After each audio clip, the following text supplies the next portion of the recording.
They will represent Portugal at the Eurovision Song Contest 2021 with Love is on My Side. We have the Black Mamba today with us. Thank you so much for accepting our invitation. How are you? Hello, we're cool, and We're you? great. Well, great to see you. The first thing which instantly crossed my mind was your stage name, the Black Mamba. So how did you come up with that name? Can you tell us the backstory behind that? It was a simple story actually. It was we came back home from a show in Lisbon, and it was we turned on the television, and it was some National Geographic TV show going on, something like that, and it was about the snake, the Black Mamba. So we found it a good name for the band. We actually were playing together already, but we didn't have this idea to form a band yet. So that's how it happened. Well, the Black Mamba was also the title of your very first album, which was very successful in Portugal. Indeed, your songs are quite popular there. So I wonder, what are the key factors for you when it comes to success? I don't know. I guess you have to ask the audience. But I don't know. I have a few theories. Back in 2011, uh, you know, that kind of old school vintage sound came back with Amy Winehouse, and he became very popular again. So we were already doing it in small clubs with versions, because at the beginning we were only playing small clubs and small venues in Lisbon, and we only played like versions. We didn't have our own songs back then, and we were already doing it, like covering like Stevie Wonder's, James Brown, that kind of sound, you know. So when it came to when we realized that we wanted to record our own material, it was a sound that we were already doing, and probably Amy Winehouse opened that door, so we became more popular again. And then when we released the first two songs, I guess people were more how do I say, people were more willing to listen to it, to that kind of sound. I guess that's how we started well. I guess that's my theory about it, but you never know, right? You participated at Festival de Canção this year, the Portuguese national final for Eurovision. How did that happen? How did you decide to enter the competition? We first they invite the author to write a song, and then the songwriter picks a name to sing it. And I was first invited to write that song. Then I realized that it was a perfect shot for the Black Mamba to get out of Portugal more, and to consolidate the international status that we've been working on for these 11 years or 10 years or so. So I thought it was the perfect opportunity to do so, and then I invite the Black Mamba, which is me again singing, but I invited them, and they all thought it was perfect as well, and everything went right. We won. It was difficult. It was a pretty difficult edition to win this one. Well, the song itself, I want to talk a little bit more about the song. It's very atmospheric. It's very soulful, a little bit jazzy. So I want to know more about the message of the song. In which way does it represent you personally? It actually doesn't represent us personally, but it was a experience that we experienced ourselves. We started to write the song in 2016, but we didn't got to finish it, and so we put it on a shelf. And when we went on tour to Amsterdam, London, and we met this old lady at the coffee shop we were playing, and she briefly told us her story. It was a sad story. She was from the some, I don't know, Bulgaria or something like that. I can remember.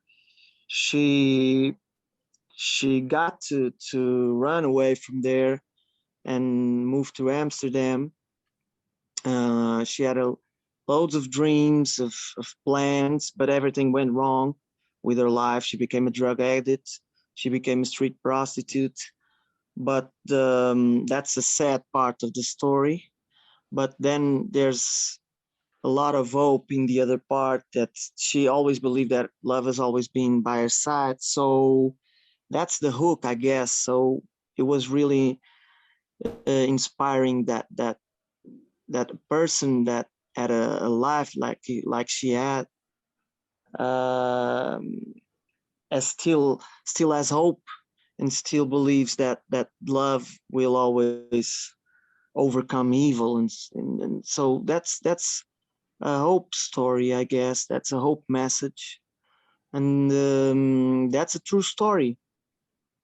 And then we came back and we got to finish the song finally, and then we've been in lockdown like for the last 1 year, and it was the perfect opportunity to show the world this song. Everything went right. We won, and now we're coming back to the Netherlands with the song. So that's a fun part of the story as well. Um, so hopefully she gets to listen to it. I don't know. Well, your staging at Festival de Canção was very cinematic and kind of represented this emotional meaning of the song. I'm curious, what can we expect from your staging at Rotterdam? Will it be similar to the one we've seen at the national final? Yeah, it's going to be kind of the same vibe, same atmosphere, but using all the production that an event like Eurovision can give you. We don't want to go. How can I say, to stay?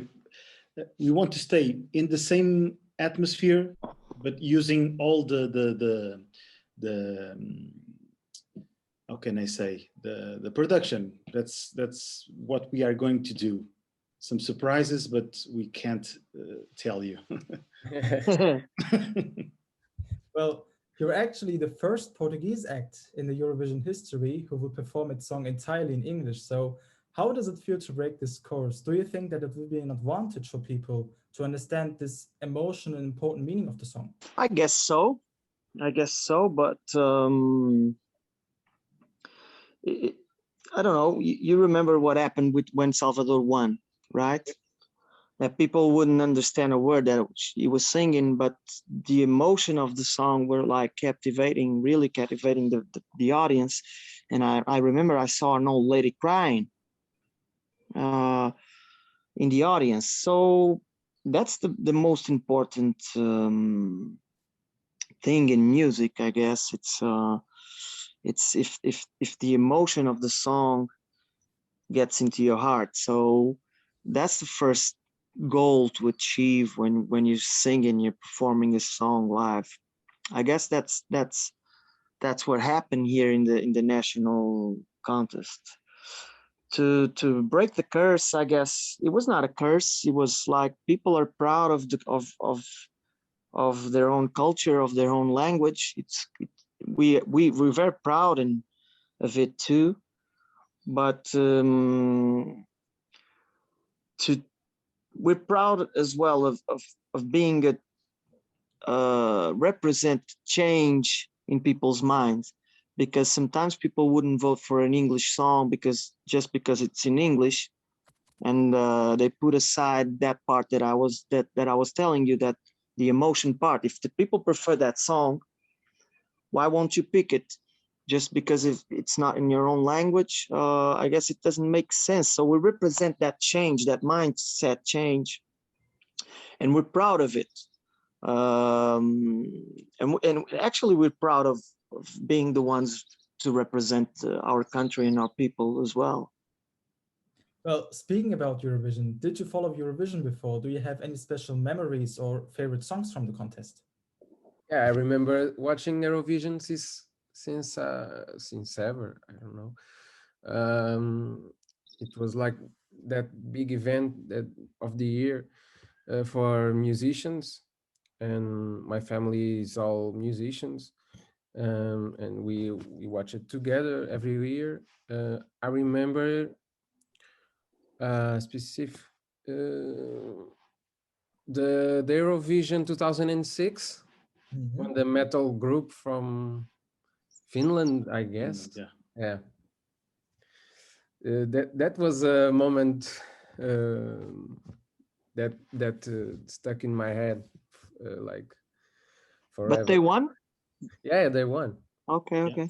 They were a metal band with monsters. Yeah. Ah, masks. Yeah. Yeah, monster masks. Okay, They're gonna. I think they're gonna be in this Eurovision too. Yeah. okay.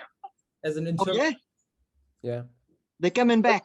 yeah, because it was like 15 years ago. So yeah, that's Well, the one I remember. well, as you know, every country has to record a live on tape performance for this year's Eurovision Song Contest for the scenario where they cannot travel to Rotterdam. And I actually heard that you recorded yours instantly after you've won the national final at 3 a.m. in the night. So, how was it to record your performance instantly after you've won the whole thing? Are you satisfied with the outcome? I don't know. We were like uh, crazy now about winning. We were not expecting to win. Actually, there were 3 or 4 favorites, and when we won, I guess we were very excited and very confident. But I guess we didn't have the right attention to to look at to realize if it's good or not. I guess it was good, but I'm not sure. Miguel, what? No, it was great. It's great. It's. I mean, we hope we don't have to use this, Yeah, because yeah. that's only in the last case if we can travel or something like this. But if that happens, it's a good performance. We are confident. Well, we hope to see your performance in Rotterdam, the Black Mamba. Thank you so much for taking your time. It was a Thank pleasure to you. talk with you. Do you have a final message to all of our readers at ecturkey.com? People, after all we've been through this last year, maybe the light is coming. Maybe I guess it is. So everything is going to be better from now on. Love will be by your side too. Love is on our side. So have hope, people. Yeah. And feel free to vote on the Black Mamba. Yeah.